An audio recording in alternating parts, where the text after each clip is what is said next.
Puji Tuhan, selamat pagi Bapak Ibu Saudara yang dikasihi Tuhan. Damai sejahtera Allah bagi kita semua. Judul renungan pada pagi hari ini adalah penyertaan Tuhan. Kita mau sama-sama belajar dari kehidupan bangsa Israel. Di dalam Keluaran pasal yang ke-13 ayat yang ke-21 dikatakan, Tuhan berjalan di depan mereka pada siang hari dalam tiang awan untuk menuntun mereka di jalan, dan pada waktu malam dalam tiang api untuk menerangi mereka sehingga mereka dapat berjalan siang dan malam. Setelah Firaun membiarkan bangsa Israel pergi dari Mesir, Allah menuntun bangsa Israel melalui jalan di padang gurun. Padang gurun seringkali diartikan sebagai tempat yang sulit, masa-masa sulit di dalam kehidupan. Padang gurun seringkali diartikan sebagai masa di mana kita tidak bisa melihat jalan keluar. Masa-masa pergumulan, masa-masa di mana iman kita diuji. Pada siang hari, di padang gurun, sinar matahari akan terasa sangat terik dan menyakitkan. Tetapi tiang awan ada untuk menudungi bangsa Israel. Dan di malam hari, udara akan terasa sangat dingin dan sangat gelap. Tetapi dikatakan bahwa ada tiang api yang memberikan kehangatan, yang menerangi jalan bangsa Israel. Bapak Ibu Saudara, di depan kita ada banyak tantangan yang harus kita hadapi. Tetapi belajar dari kehidupan bangsa Israel, ada penyertaan Tuhan, ada perlindungan Tuhan. Di dalam Keluaran pasal yang ke-13 ayat yang ke-22, dengan tidak beralih, tiang awan itu tetap ada pada siang hari dan tiang api pada waktu malam di depan bangsa itu. Sekalipun banyak tantangan yang harus dihadapi, tetapi penyertaan Tuhan, perlindungan Tuhan tetap bagi bangsa Israel. Sekalipun Tuhan tidak pernah membiarkan mereka berjalan sendirian, penyertaan dan perlindungan Tuhan selalu menyertai mereka. Demikian juga dengan kita, orang percaya. Di dalam Matius pasal yang ke-28 ayat yang ke-20 bagian B dikatakan firman Tuhan, dan ketahuilah aku menyertai kamu senantiasa sampai kepada akhir zaman.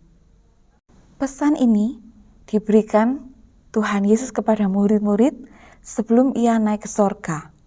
Sebelum Tuhan Yesus naik ke sorga, Tuhan Yesus menyampaikan amanat agung, di mana murid-murid diberikan tugas, diberikan tanggung jawab, diberikan tongkat estafet untuk melanjutkan tugas yang mulia, yaitu pergi menjadikan bangsa-bangsa menjadi murid Yesus, memberitakan Injil.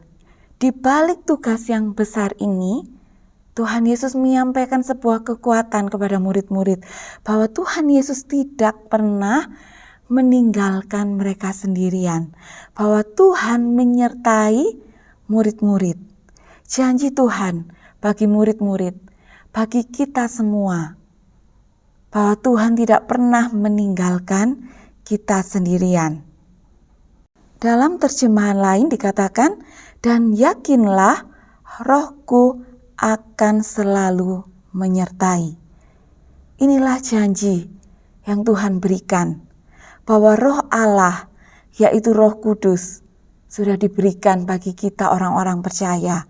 Roh Kuduslah yang menyertai kehidupan kita. Roh Kuduslah yang menyertai perjalanan kehidupan kita. Roh Kudus yang ada di dalam kita, yang sudah diberikan kepada kita, adalah jaminan bagi kita. Roh Kuduslah yang menjadi sumber kekuatan bagi murid-murid untuk mereka mengerjakan misi yang sudah Tuhan Yesus berikan. ada banyak tantangan, ada banyak kesulitan yang mereka hadapi. Namun Roh Kuduslah yang memberikan kekuatan. Roh Kuduslah yang membangkitkan kekuatan di dalam kehidupan mereka.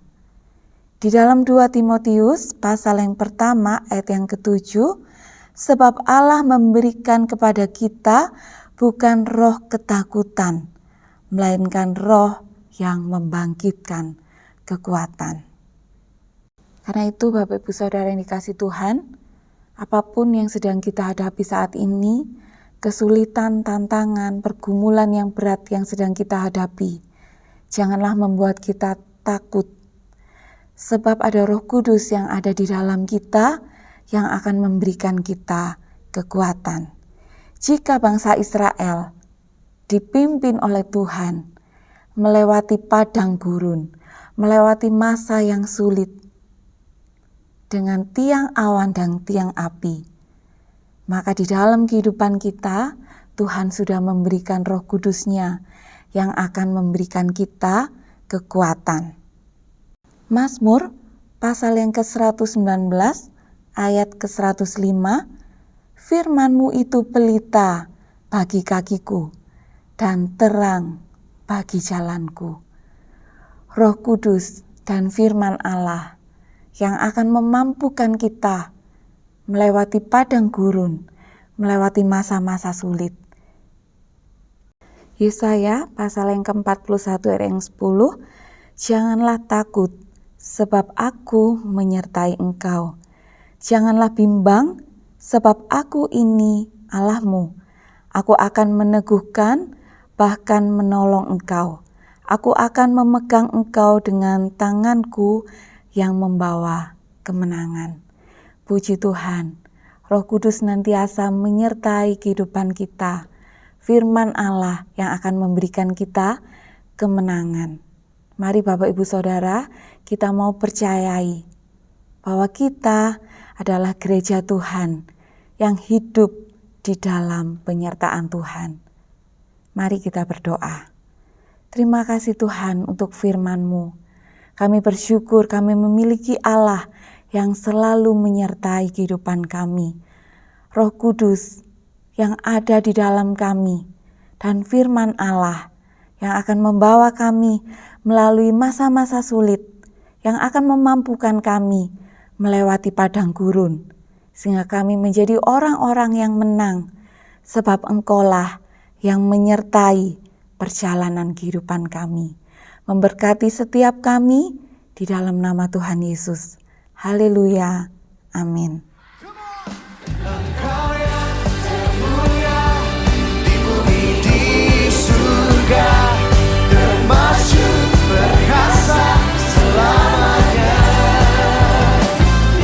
Engkau yang berkuasa di dalam segala hal, ada kuasa dalam nama Yesusku. Engkau yang termulia di bumi di surga, termasyur perkasa selamanya. Engkau yang berkuasa di dalam segala hal, ada kuasa dalam nama Yesusku. Ada kuasa dalam nama Yesusku.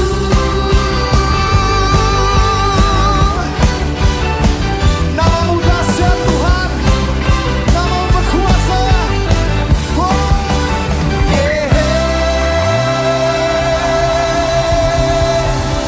Haleluya. Semua sorakan haleluya. Haleluya. Tepuk tangan sama-sama. Mau melompat buat Tuhan.